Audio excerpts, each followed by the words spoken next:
इस साल टी20 world cup खेला जाना है और ये अक्टूबर में भारत में ही खेला जाना है। लेकिन अब इस टूर्नामेंट पर संकट के बादल मंडराते हुए नजर आ रहे हैं और इसकी वजह है बीसीसीआई और आईसीसी के बीच में टैक्स को लेकर खींचतान। और अगर बीसीसीआई इस मामले को सुलझाने की कोशिश करता है तो उसे 906 करोड़ रुपए चुकाने पड़ सकते हैं। वहीं अगर आप दूसरी तरफ देखें कि अगर बीसीसीआई इस टैक्स को नहीं चुका पाता है तो टी20 वर्ल्ड कप की मेजबानी जो है वो भारत से छीनी जा सकती है। आइए आपको दिखाते हैं आखिर ये पूरा माजरा है क्या। दुनिया का सबसे अमीर क्रिकेट बोर्ड बीसीसीआई इस साल टी20 वर्ल्ड कप की मेजबानी करने वाला है। इसको लेकर आईसीसी ने बीसीसीआई से कहा है कि वो केंद्र सरकार से टैक्स में पूरी तरह छूट देने को लेकर बात करे और अगर केंद्र सरकार टैक्स में छूट नहीं देती है तो बीसीसीआई को बतौर टैक्स आईसीसी को 906 करोड़ रुपए तक चुकाने पड़ सकते हैं।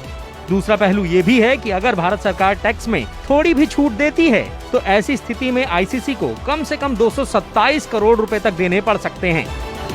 टैक्स में छूट को लेकर आईसीसी और बीसीसीआई के बीच विवाद काफी पुराना है।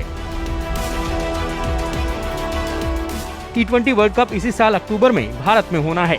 भारत दूसरी बार टी20 वर्ल्ड कप की मेजबानी करेगा। इससे पहले ये टूर्नामेंट 2016 में भारत में खेला गया था। टीम इंडिया ने एक ही बार टी20 वर्ल्ड कप जीता है। भारत ने 2007 में ये टूर्नामेंट अपने नाम किया था।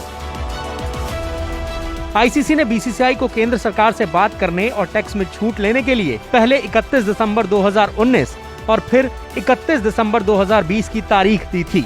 ये दोनों ही मौके बीसीसीआई ने गवा दिए। अब बोर्ड की माने तो आईसीसी ने भारतीय बोर्ड को फरवरी तक का आखिरी मौका दिया है और अगर बीसीसीआई ये मौका भी गंवा देता है तो उससे टी20 वर्ल्ड कप की मेजबानी छीनी जा सकती है।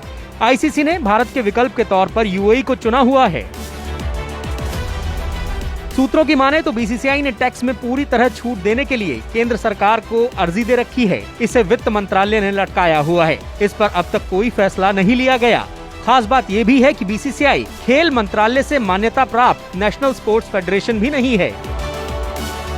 अब आईसीसी का कहना है कि बीसीसीआई एक अंडरटेकिंग दे कि अगर सरकार से छूट नहीं ले पाए तो टैक्स की जिम्मेदारी खुद उठानी पड़ेगी। ये रकम कम से कम 226 करोड़ रुपए के आसपास और मैक्सिमम 906 करोड़ रुपए तक हो सकती है। ऐसा पहली बार नहीं है जब बीसीसीआई और आईसीसी टैक्स के मामले को लेकर आमने सामने हो। इससे पहले 2016 टी20 वर्ल्ड कप के दौरान भी ऐसा ही मामला सामने आया था। तब ये टूर्नामेंट भारत में ही हुआ था।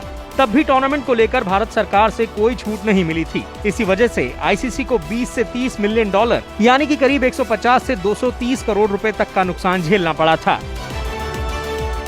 2016 से सबक लेते हुए आईसीसी ने फरवरी 2018 में ही बीसीसीआई को इस बात की चेतावनी दे दी थी।